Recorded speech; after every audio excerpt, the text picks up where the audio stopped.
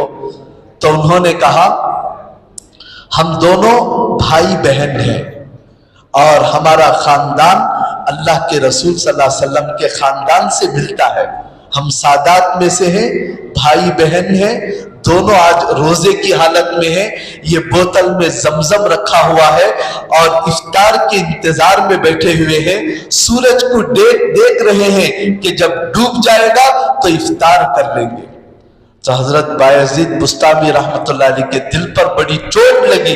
ہائے ہائے, میں نے کتنی بدگمانی کی, اور کس خاندان سے, اللہ کے رسول کے خاندان سے ان کا تعلق ہے, ان کے تعلق سے میں نے بدگمانی کی. تو ان سے معافی مانگ کر افطار کی دعوت, درخواست کی دعوت دی. بہت ان سے منت سماجت کر کے معافی مانگی. کتابوں میں لکھا ہے اللہ کے ولیوں کی چھوٹی غلطی بھی بہت بڑی غلطی ہوتی ہے. تو کتابوں میں لکھا ہے کہ صرف ان لوگوں کے اوپر بدگمانی کرنے کی وجہ سے کئی دن تک بایزید بسطامی رحمت اللہ علیہ کو اللہ نے تہجد کی توفیق نہیں دی. ایسے ایسے بڑے لوگوں کی چھوٹی باتوں پر پکڑ ہوتی ہے. تو میں اور آپ سوچ کر دیکھ لیں ہماری زندگیاں کیسے گزر رہی ہیں. صبح سے شام تک کتنی بدگمانیاں, کتنا جلن دوسروں کا, کتنا حسد بھرے ہوئے. ایسے گندے دل کے ساتھ کیا ہم رمضان کا استقبال کریں گے؟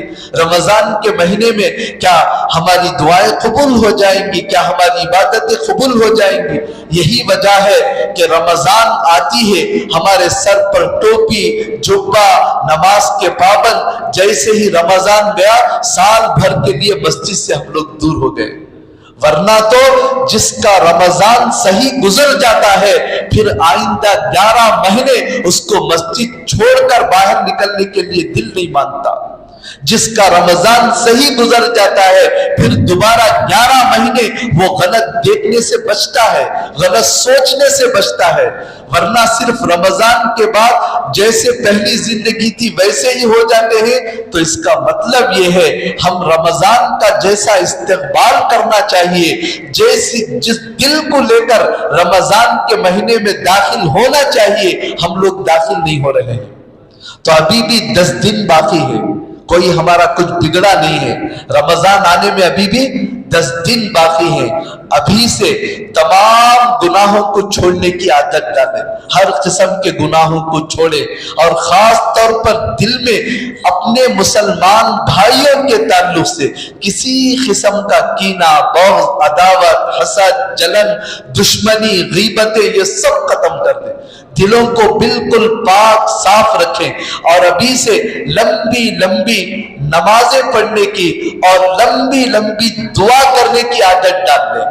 رمضان کا مہینہ ایسا مہینہ ہے جس میں اللہ کے نبی نے فرمایا اللہ کی طرف سے وعدہ ہے رات اور دن میں ایک دعا اللہ ضرور قبول کریں گے. ہر مسلمان مرد کی, ہر مسلمان عورت کی ایک دعا اللہ ضرور قبول کرتے ہیں, اللہ کا وعدہ ہے. لیکن دل میں کینہ ہو, بغض ہو, عداوت ہو, دعا قبول ہونا تو دور کی بات, نماز بھی ایک بالش سر سے اوپر نہیں جاتی. اس لیے ہم گناہوں سے بچنے کی عادت ڈالیں. ہم نے حدیث پاک میں پڑھا ہے کہ جو آدمی 40 دن تکبیر اولیٰ سے نماز پڑھتا ہے, پہلی صف میں یا کوئی بھی صف ملے, لیکن امام صاحب جب اللہ اکبر کے لیے تکبیر اٹھاتے ہیں اس وقت سے شروع ہو کر 40 دن 5 نمازیں پڑھے, اللہ کے نبی فرماتے ہیں 2 بشارتیں اس کو ملتے ہیں, براءۃ من النار و براءۃ من النفاق.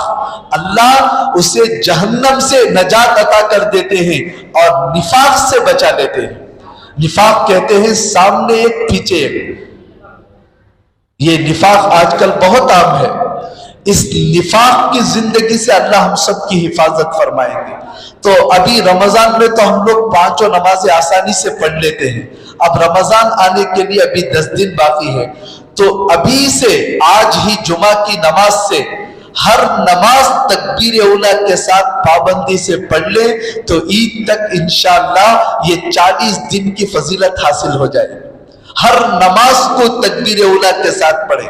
نمازوں کے بعد دعاؤں کا خوب اہتمام کرے، ابھی سے عادت ڈال لیں، لمبی لمبی نماز پڑھنے کی عادت ڈال لیں، ابھی سے صدقہ خیرات دینے کی عادت ڈال لیں، ابھی سے اپنے مالوں کی زکوٰۃ نکال لیں۔ تو یہ چند باتیں ہیں روحانی تیاری۔ اس کے علاوہ دنیاوی اعتبار سے جو حضرات کوئی بیمار ہے، مسلسل پیشنٹ ہے، جیسے شوگر کا بیمار ہے، بی پی کا بیمار ہے، ہارٹ پرابلم ہے، یا اور کوئی بڑی بڑی بیماریوں میں مبتلا ہے، تو رمضان آنے سے پہلے چیک اپ کرا لیں، ڈاکٹر سے مل لیں، اپنی جو دوائیاں ہیں ان سب کا تیاری کا پورا انتظام کر لیں، اور جو شاپنگ رمضان میں کرنا ہے وہ شعبان میں کر لیں۔ عام طور پر دیکھنے میں یہی آتا ہے، رمضان شروع ہوا 8-10 دن کے بعد عید کے لیے کپڑے لینے میں 10-12 دن نکل جاتے ہیں۔ باپ کو کپڑے لینا، بیٹے کو کپڑے لینا، بیوی کو، خاندان والوں کو، پوترے نواسے، ان سب کی سیٹنگ کرنے میں 10-12 دن، اور لوگوں کی زبان سے ہم نے یہ کہتے ہوئے سنا ہے کہ عید کی شاپنگ کے لیے بنگلور گئے تھے اس لیے ہم نے روزہ چھوڑ دیا، شاپنگ کے لیے کپڑے لینے گئے تھے اس لیے نماز قضا ہو گئی۔ بڑی شرم کی بات ہے، اللہ رب العالمین نے اتنا بڑا مہینہ دیا، ایسے مہینے کو ہم دکانوں میں اور شاپنگ کے اندر گنوانا بہت لاپرواہی کی بات ہے۔ تو جو شاپنگ کرنا ہے عید سے پہلے کر لے، جو کپڑے سلوانا ہے عید سے پہلے کر لے۔